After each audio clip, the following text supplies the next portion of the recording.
The show is about a little boy who's scared of the dark.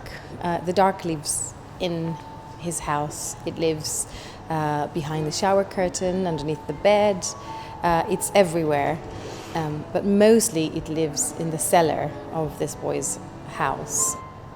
When we started thinking about the dark, I thought about the idea of living in the dark, being in the dark, the idea of vision and seeing light and seeing dark. And that kind of raised a lot of questions about how we could explore this.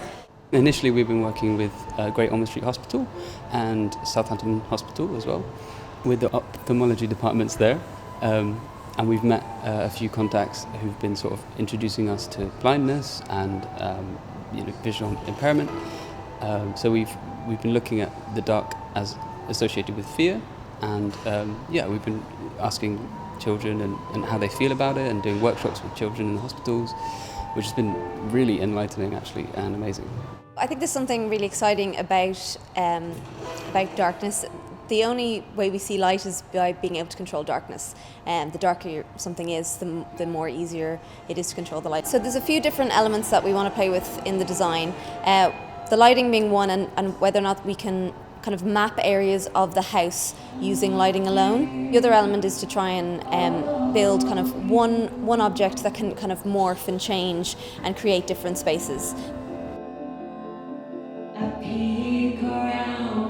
The music basically in the show is representing the dark, so we wanted to play with some live elements, with live instruments.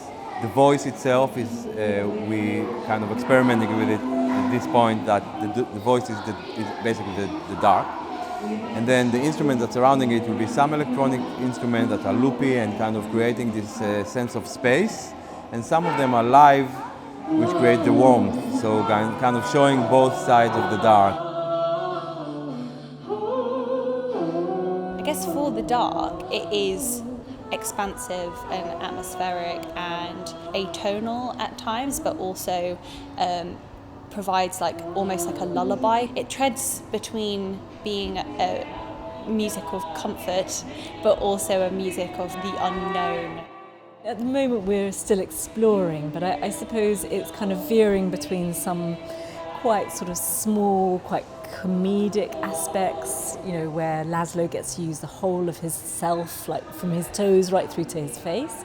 So really kind of working quite architecturally around his body as well. We developed this exercise around the idea that the dark can envelop you, and that maybe feels like the softest, lightest, most luxurious hug.